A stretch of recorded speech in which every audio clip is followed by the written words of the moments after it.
Muito bem. Vamos à parte 7, conforme prometido, o refletor de canto. Fazer uma visita curta ao corner reflector, antena refletora de canto, como prometido, só para encerrar essa sequência sobre dipolos e o que eles podem fazer por nós. Assim a gente pode mudar de assunto depois. Vamos lá. Refletora de canto é essa belezinha aí. É um dipolo, que é o nosso artista principal, né, nessa série, e dois painéis formando um refletor de canto, óbvio, né? Essa antena tem vantagens e tem desvantagens, né? Então a ideia é justamente essa, que o dipolo radia e esse refletor reflete para frente, somando o sinal no sentido desejado. E vamos ver como é que isso funciona. Antes de falar do refletor de canto, é interessante dar uma olhada em array de dipolos ativos, só que agora na mesma frequência.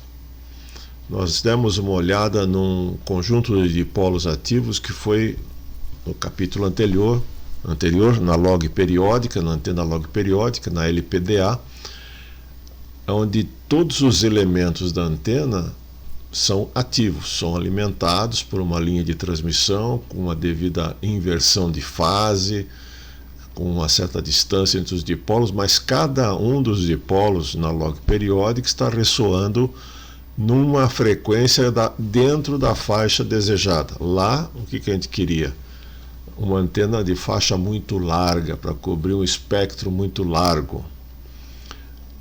Um espectro que podia ter até 1/8 entre a frequência mínima e a frequência máxima, ou seja, a frequência máxima 2 vezes a frequência mínima.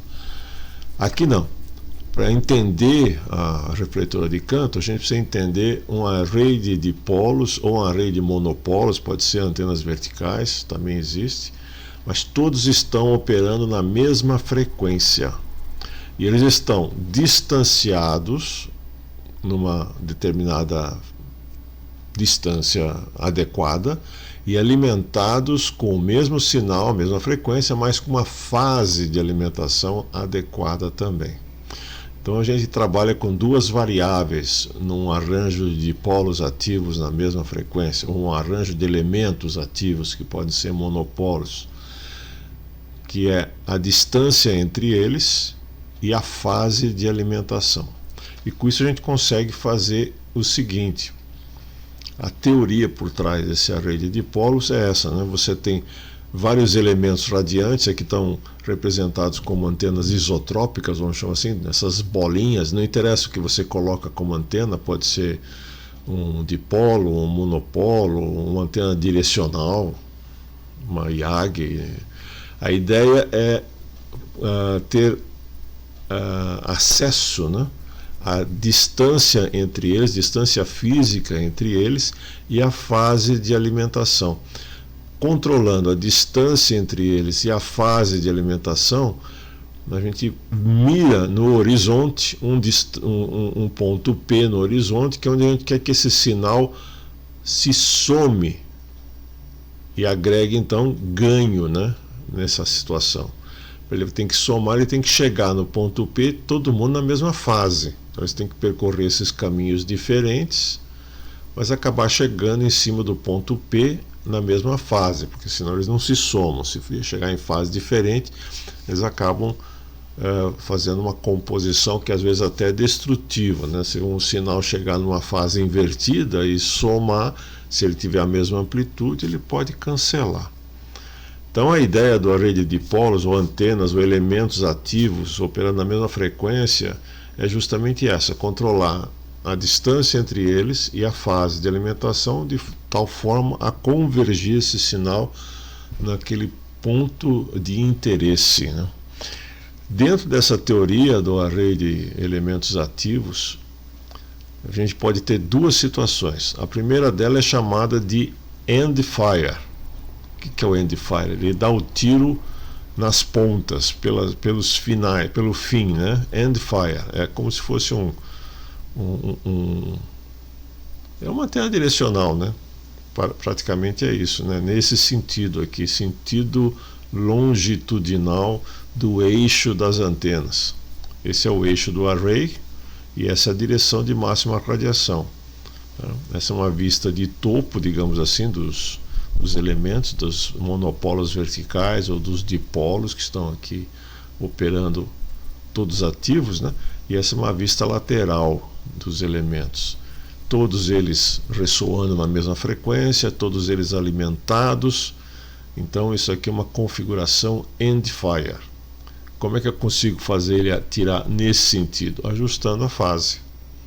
Ajustando a fase. A log periódica que a gente viu tem essa conotação, né? Ela é uma end fire, apesar de cada dipolo estar numa frequência diferente, mas o princípio é o mesmo. E existe uma certa configuração que a gente chama de broadside. Broadside ele atira transversalmente ao eixo do array, né? Você pode ter elementos alinhados dessa forma, que por exemplo é um conjunto de dipolos verticais que a gente coloca na repetidora, né? Então os dipolos estão na vertical e ele é um arranjo broadside, porque a radiação acontece perpendicularmente ao conjunto de dipolos e aos próprios dipolos. Mas também você pode ter os elementos alinhados, tem o eixo do array, como a gente tinha aqui, mas adequando a fase de alimentação entre eles, a gente faz uma radiação lateral, uma direção de máxima radiação, ela é lateral. Isso é uma técnica muito usada quando você quer ter uma antena direcional, quer dizer, aquela que você pode alterar a direção de máxima radiação, mas não quer fazer isso mecanicamente, através de rotores e tudo mais. Então existem várias situações em que isso é desejável. Daí, com uma caixa de adaptação, com relés e trechos de cabos coaxiais para você adicionar um pouco mais de comprimento de cabo, um pouco menos, você ajusta a fase de alimentação de várias antenas que estão fixas no seu terreno, de tal forma que o lóbulo de radiação se desloca e você consegue fazer uma antena diretiva sem que ela seja necessariamente mecanicamente direcionável, através desse tipo de técnica. Ela é um pouquinho complicada, talvez numa próxima oportunidade, se houver interesse, a gente pode até voltar ao assunto para ver o que é possível fazer com arrays de elementos ativos ou de polos ativos operando na mesma frequência, em que você controla a fase de alimentação para um determinado arranjo, né, uma disposição de distância entre os elementos, e controla a direção de radiação desse conjunto. Além de ter o ganho, ainda você tem a direção de radiação. Mas vamos pegar esse conceito aqui e levar para a antena corner. A antena corner tem um desenho aqui para vocês lembrarem daquela foto que foi colocada anteriormente. Então são dois painéis refletores. Seria muito bom se eles fossem chapas, né, contínuas, seriam refletores perfeitos, mas isso não é necessário e isso não é desejável também. Eletricamente é interessante, se você tem uma chapa metálica contínua, seria o refletor de melhor eficiência. Mas dá para fazer isso de forma vazada, né, com tubos de alumínio, com telas, o que faz com que a antena fique mais barata, mais leve e ofereça menos resistência ao vento, carga de vento. Se colocar uma chapa aqui, ela vai ficar pesada, ela vai ficar mais cara e vai ser uma vela, né? Uma verdadeira vela aí para quando bater um vento aí essa antena sair voando. Então tem uma sustentação aqui no meio que normalmente, além de ser sustentação mecânica para o dipolo, ela também é uma linha de transmissão, uma extensão do cabo coaxial, por exemplo, uma linha rígida com 50 ohms de impedância, ou uma linha paralela, uma linha balanceada, por exemplo, 200 ohms, e tem um balão lá atrás. Isso daí é uma questão construtiva, e existe uma distância entre o canto do refletor e o dipolo, que é essa distância S, X aqui é o eixo de maior radiação, diretividade para frente, Y aqui para o lado, Z para cima, só para a gente ter algumas coordenadas. Alfa seria o ângulo de abertura desse refletor, H a altura e L essa largura de cada uma das abas dele. Bom, são dados que são usados, mas nem todos eles a gente acaba usando para fazer uma refletora de canto.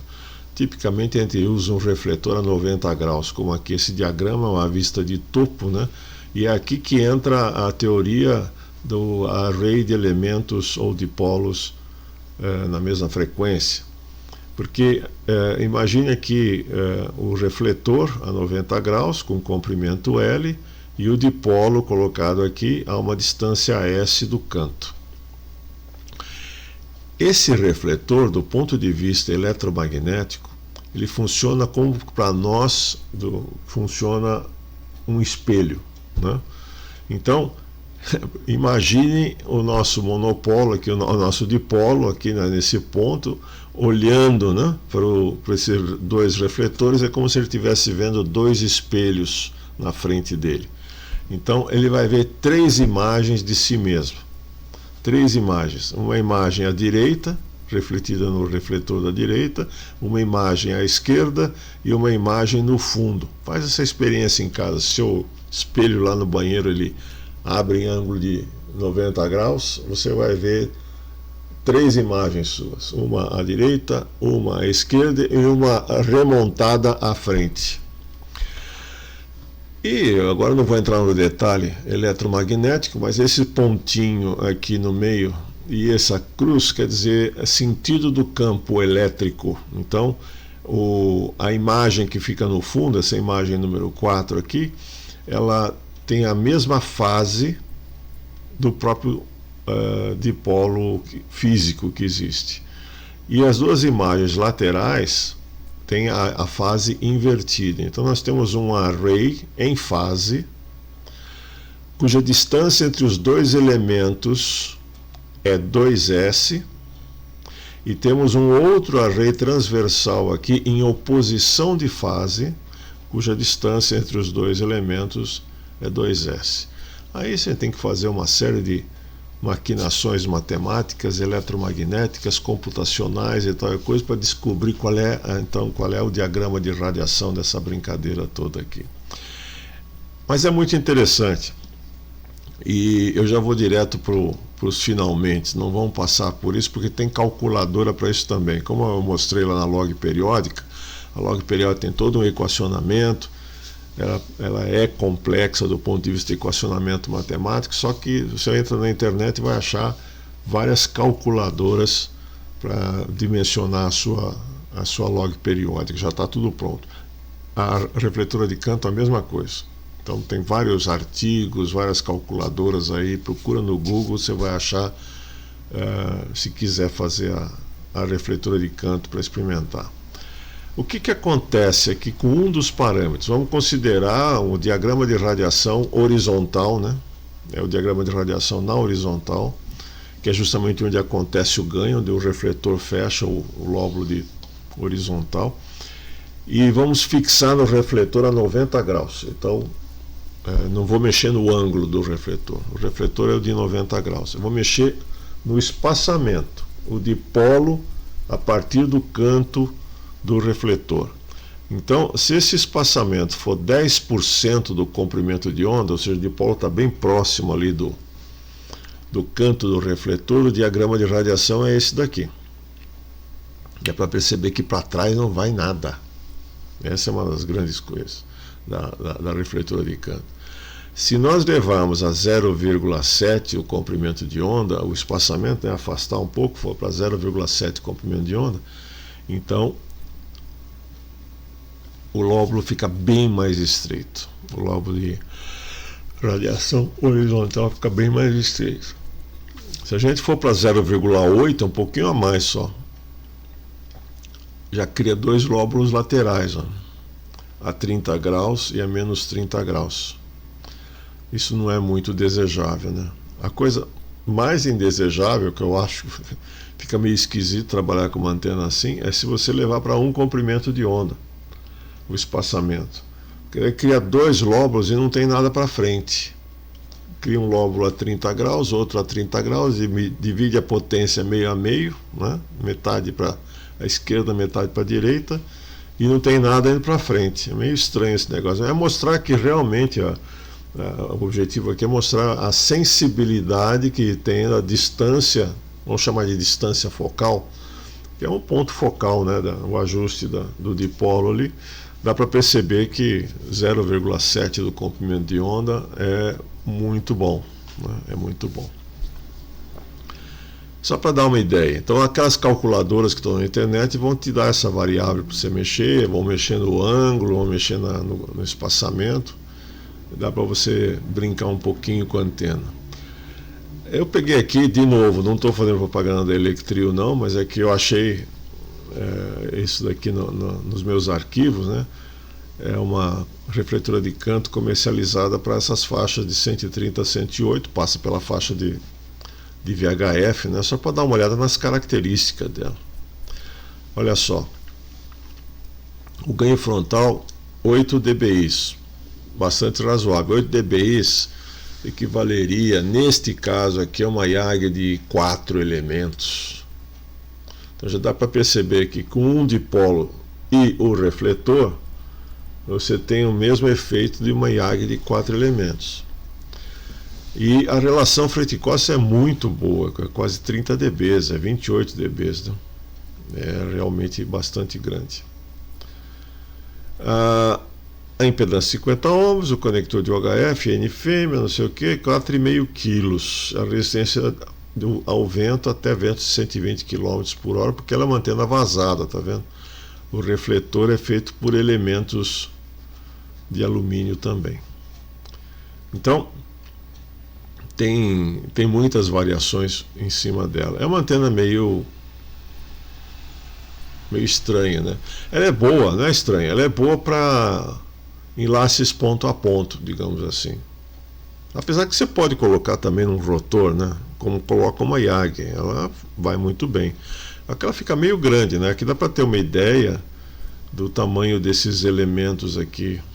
Dá para ter uma ideia. Aqui não trouxe as dimensões, mas ela fica um pouco grande, tá? Ela fica um pouco grande. O dipolo aqui, por exemplo, para a nossa faixa de 2 metros, esse dipolo central aqui teria meio metro. Quero crer que esses refletores têm 1 metro para cada lado e meio metro, um pouco mais de altura. Então são painéis de 1 metro por meio metro dos dois lados. É uma antena respeitável de tamanho, né? Aqui tem, olha, características de largura 1 metro, altura 1,20 m, profundidade 60 centímetros. Depois vocês podem traduzir isso num cubo aí de 1 metro por 1,20 m por 60 centímetros.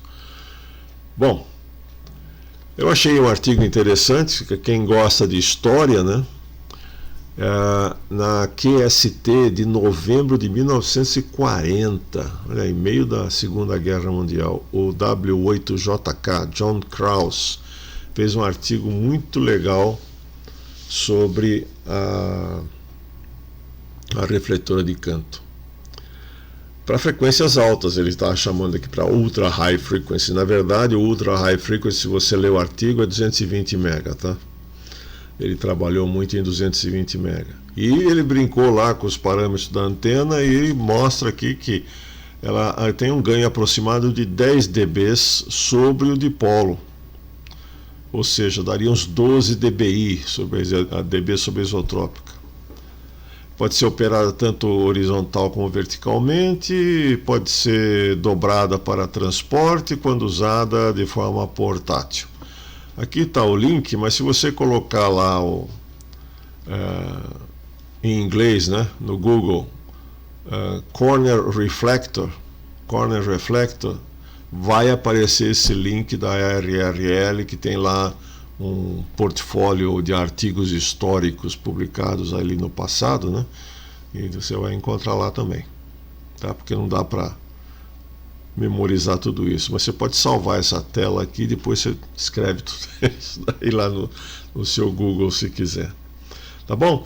Então, para encerrar a nossa história, nossa trajetória sobre o dipolo, a gente começou lá no começo lembrando o dipolo genérico, né? Qualquer comprimento de onda, você pode fazer um dipolo com qualquer comprimento de onda, 10% comprimento de onda, 1 comprimento de onda, meio, o que for.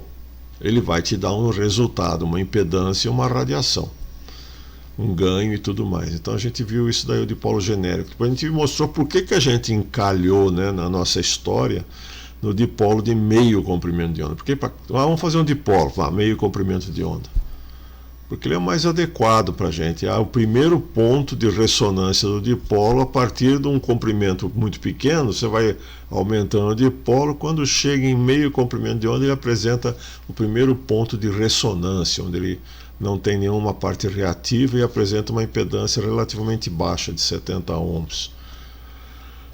E daí fomos vendo o que você faz com o dipolo. Então fomos lá ver a antena YAG, que o dipolo é o elemento radiante num conjunto de dipolos passivos, depois, que são os outros elementos da YAG, o refletor e os diretores.